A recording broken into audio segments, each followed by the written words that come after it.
4억, 어마어마한 돈이죠? 서울 아파트 중위가로 한 채 살 수 있는 금액입니다. 2025년 이 돈을 손에 쥐고 대기업을 나온 40대 부장님들이 수천 명입니다. 5대 은행에서만 2,400명, 통신사, 가전, 게임 업계까지 합치면 수만 명이에요. 근데 이분들 지금 뭐 하고 계실까요? 어떤 분은 중견기업 임원으로 제2의 전성기를 보내고 있습니다. 연봉은 좀 줄었지만 워라밸 좋고 존중받으면서 일해요. 반면 어떤 분은요, 6개월 만에 퇴직금 절반 날리고 지금 편의점 야간 알바 뛰고 있어요. 매일 밤 10시부터 새벽 6시까지요. 똑같이 대기업 다니다 나왔는데 왜 이렇게 결과가 다를까요? 오늘 이 영상 절대 가볍게 보지 마세요. 당신이 20대든 40대든 지금 안정적이라고 생각하든 이 이야기는 당신의 이야기입니다. 지금 이 순간에도 당신의 자리는 조용히 증발하고 있습니다. 2025년 대기업 정규직 신입 채용 공고 전년 대비 43% 급감했어요. 거의 절반이 사라진 겁니다. IT, 통신 업종은 더 심각해요. 67% 감소? 10개 자리 중 7개가 없어진 거예요. 한국은행이 발표한 충격적인 데이터 하나 더 보여드릴게요. 챗GPT 출시 이후 3년간 청년층 일자리 21만 개 감소. 이 중 20만 8천 개가 AI 노출도 높은 업종에서 사라졌어요. 이게 무슨 뜻이냐면요. 이건 경기 탓이 아니에요. 구조가 바뀌고 있다는 겁니다. 더 무서운 건 뭔지 아세요? 예전에는 희망퇴직 대상이 50대 이상이었어요. 근데 지금은요, 30대까지 내려왔습니다. 어떤 면세점은 근속 5년 이상, 그러니까 사원급까지 포함시켰어요. 오, 연차면 30대 초반이에요. 아직 한창 일할 나이인데 말이죠. 여러분, 이게 남의 일 같으세요? 지금 당신이 다니는 회사 인사팀 컴퓨터 어딘가에 당신 이름이 들어간 엑셀 파일이 있을 수 있어요. 제목은요, 2026년 희망퇴직 대상자 1차 명단. 여기서 잠깐! 희망퇴직이 정확히 뭔지 짚고 넘어갈게요. 희망퇴직. 이름은 참 예쁘죠? 희망이라는 단어가 들어가 있으니까요.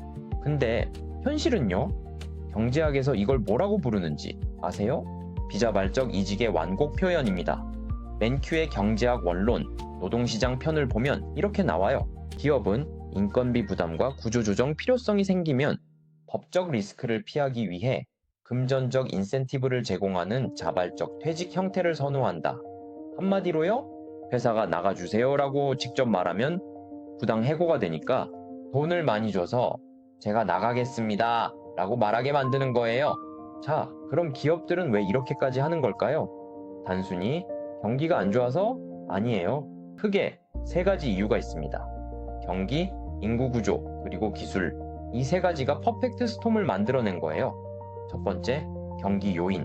2024년 한국 경제 성장률은 외환위기, 금융위기, 코로나를 빼고는 최악 수준이었어요. 물건 안 팔리고 수출 불안하고 기업들 허리띠 졸라맬 수밖에 없는 상황이죠. 두 번째, 인구 구조. 대기업 직원 평균 연령이 급격히 높아지고 있어요. 어떤 통신사는 50대 이상 비율이 거의 50%에 육박합니다. 절반이 50대예요. 기업 입장에서는 이렇게 생각하는 거죠. 오래 다닌 직원은 인건비는 높은데 새로운 기술 적응은 느리다. 구조를 젊게 가져가야 한다. 공정한 판단이냐고요? 그건 여러분이 판단하세요. 다만 이게 현실이라는 건 부정할 수 없어요. 근데요, 여기서 진짜 충격적인 반전이 있습니다. 3번째 이유, 바로 AI예요. 이게 게임의 룰 자체를 바꿔버렸어요. 한국은행 분석을 보면요, 정말 흥미로운 패턴이 나타나요. 챗GPT 출시 이후 3년간 청년층 일자리는 21만 개 감소했는데 같은 기간 중장년층 고용은 오히려 안정적이거나 늘었어요. 왜 그럴까요? AI가 젊은 사람들 편을 안 들어줘야 하는 거 아니에요? 여기 경제학의 아이러니가 있습니다. 신입사원, 경력이 짧은 직원들은 주로 뭘 하죠? 데이터 입력, 보고서 초안 작성, 매뉴얼대로 처리하는 반복 업무. 이런 일들은 AI가 처리하기 가장 쉬운 일이에요. 반면 경력 많은 직원들은요, 조직 관리, 복잡한 의사결정, 사람 사이의 미묘한 조율, 이런 건 아직 AI가 못해요. 경험에서 나오는 직관, 관계 파악, 정치적 판단, 이건 데이터만으로는 학습이 안 되거든요. 워렌 버핏이 이런 말을 했죠. 조수가 빠지면 누가 벌거벗고 수영했는지 드러난다. 지금이 바로 그 순간입니다. AI라는 조수가 빠지면서 진짜 능력이 있는 사람과 시스템에 기대고 있던 사람이 적나라하게 드러나는 거예요. 근데 오해하지 마세요. 이게 중장년층이 영원히 안전하다는 뜻이 아니에요. AI는 계속 진화하고 있으니까요. 지금은 경력자가 유리하지만 3년 뒤, 5년 뒤는 아무도 몰라요. 결국 중요한 건 나이가 아니라 적응력입니다. 변화를 읽어내고 새로운 도구를 받아들이고 시장에서 인정받는 능력을 계속 키우는 것, 이게 전부예요. 그럼 실제로 희망퇴직 당한 분들은 어떻게 됐을까요? 케이스 하나 말씀드릴게요. 47세 대기업 마케팅 부장, 위로금 3억 8천 받고 퇴사했어요. 이분은요, 퇴사 1년 전부터 준비했어요. 관련 자격증 3개 땄고 업계 세미나 빠짐없이 참석하면서 사람들 만났어요. 링크드인 프로필 정리하고 헤드헌터들한테 미리 연락해뒀고요. 나온 지 4개월 만에 중견기업 마케팅 본부장으로 합류했습니다. 연봉은 20% 줄었지만 야근 없고 의사결정 권한은 더 크고 삶의 질은 훨씬 좋아졌대요. 이분 말이요, 퇴직이 인생 최고의 기회였다고 해요. 반대 케이스도 있어요. 45세 같은 회사 영업부장, 비슷한 조건으로 퇴사했는데 이분은 특별한 준비 없었어요. 일단 쉬면서 천천히 알아보자 이렇게 생각했거든요. 6개월 지나고 1년 지나고 이력서 수십 군데 넣었는데 면접 한 번 보기 어려웠대요. 결국 퇴직금 1억 들여서 치킨집 차렸어요. 하루 14시간 일하는데 손에 쥐는 돈은 직장 다닐 때 절반도 안 돼요. 남은 퇴직금도 매달 조금씩 까먹고 있고요. 이 두 사람의 차이가 뭘까요? 능력? 학벌? 돈? 아니에요. 준비의 차이입니다. 똑같은 상황이 왔을 때 한 사람은 이미 다리를 놓아뒀고 한 사람은 그때 가서 헤엄치려 했던 거예요. 1997년 IMF 때도 똑같았습니다. 살아남은 사람들의 공통점이 뭐였는지 아세요? 위기가 오기 전에 이미 움직이기 시작한 사람들이었어요. 역사는 반복됩니다. 다만 조금씩 다른 옷을 입고 나타날 뿐이죠. 지금이 바로 그 순간이에요. 그럼 우리는 구체적으로 뭘 해야 할까요? 3단계만 따라 하시면 됩니다. 첫 번째, AI 활용 능력을 당장 키우세요. 이건 선택이 아니라 필수예요. 챗GPT, 클로드, 네이버 클로바 뭐든 좋아요. 오늘 당장 가입하고 업무에 써보세요. 보고서 초안 작성, 회의록 정리, 데이터 분석, 아이디어 브레인스토밍, AI한테 질문 잘 던지는 법만 익혀도 생산성이 3배는 올라가요. AI를 두려워하는 사람은 밀려나고 AI를 도구로 쓰는 사람은 살아남습니다. 이건 수학입니다. 감정이 끼어들 여지가 없어요. 두 번째, 비상금 최소 6개월치는 확보하세요. 평생 직장이라는 개념은 이미 사라졌어요. 언제 무슨 일이 생길지 몰라요. 월급 외에 다른 수입원도 만들어 보세요. 부업이든 배당 투자든 작게라도 시작하는 거예요. 지금 바쁘다고 안 하면 나중에 정말 필요할 때 더 힘들어져요. 맨큐 경제학에 나오는 기회비용 개념 기억하시죠? 지금 투자하지 않으면 나중에 몇 배 더 큰 비용을 치르게 됩니다. 세 번째, 시장에서 인정받는 능력을 쌓으세요. 회사 내부 시스템을 잘 다루는 건 그 회사 안에서만 가치가 있어요. 내가 이 회사를 떠나면 어디에서 나를 필요로 할까?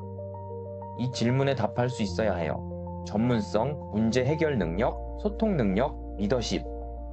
이런 건 어디 가든 통해요. 회사 밖 네트워크도 꾸준히 관리하세요. 링크드인, 업계 모임, 세미나, 인맥은 위기 때 가장 큰 자산이 됩니다. 나이대별로 조금씩 다르게 접근하세요. 20에서 30대 초반이라면요. 지금 AI, 데이터 분석, 디지털 마케팅 같은 분야 능력을 쌓으세요. 지금 배워두면 30년 써먹어요. 30대 후반에서 40대 초반이라면요. 선택의 기로예요. 지금 분야에서 확실한 전문가가 되거나 아니면 다른 길을 준비하거나 어중간하게 있으면 가장 위험해요. 40대 후반 이상이라면요. 현실적으로 접근하세요. 퇴직금 몽땅 들여서 사업하는 건 정말 위험해요. 경험을 살릴 수 있는 자문, 교육, 작은 규모의 일을 찾아보세요. 근데 모든 사람한테 이게 답은 아닙니다. 개인 노력만으로는 한계가 있어요. 사회 구조도 바뀌어야 해요. 희망퇴직이란 이름으로 사실상 강요되는 퇴직. 이거 제대로 된 규제가 필요해요. 실업급여 제도도 현실에 맞게 손봐야 하고요. 지금은 몇 개월치 받고 끝인데 대기업에서 높은 연봉 받던 사람한테는 그건 턱없이 부족해요. AI 시대에 맞는 제대로 된 재교육 프로그램도 있어야 합니다. 지금 정부에서 운영하는 거요? 현장 평가 별로 안 좋아요. 교육 내용이 현실과 동떨어져 있거든요. 기업들도 책임이 있어요. 오래 일한 직원들한테 도리를 다해야죠. AI 도입해서 이익 보는 만큼 사회적으로도 기여해야 한다는 논의가 해외에서는 이미 시작됐어요. 하지만 제도 변화는 시간이 걸립니다. 그동안 내가 할 수 있는 건 먼저 해야 해요. 남 탓하고 있으면 내가 먼저 무너져요. 마무리하겠습니다. 4억 받고 나온 40대 부장, 6개월 뒤 편의점 야간 알바. 이건 극단적인 사례가 아니에요.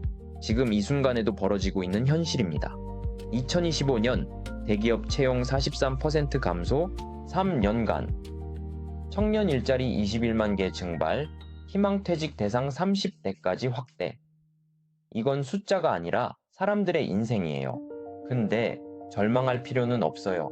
위기는 동시에 기회이기도 하니까요. 준비된 사람에게는 희망퇴직이 인생 최고의 전환점이 됩니다. 새로운 기회, 더 나은 삶의 질, 제2의 전성기. 준비 안 된 사람에게는 나락의 시작이 되고요. 어느 쪽이 될지는 오늘 뭘 하느냐에 달렸어요. AI 도구 하나 배우는 것, 비상금 조금씩 모으는 것, 회사 밖 사람 한 명 만나는 것, 작은 실천이 1년 뒤, 3년 뒤 당신을 구합니다. 레이 달리오가 이런 말을 했죠. 변화에 적응하지 못하면 당신은 도태될 것이다. 하지만 변화를 받아들이면 당신은 진화할 것이다. 지금이 바로 그 순간입니다. 도태될 것인가, 진화할 것인가. 위기를 두려워하는 사람들은 가난해지고 위기를 읽어내는 사람들은 부자가 됩니다. 선택은 당신의 몫입니다. 오늘 영상이 도움이 됐다면 구독과 좋아요 부탁드리고요. 여러분의 생각도 댓글로 들려주세요. 다음 영상에서 뵙겠습니다.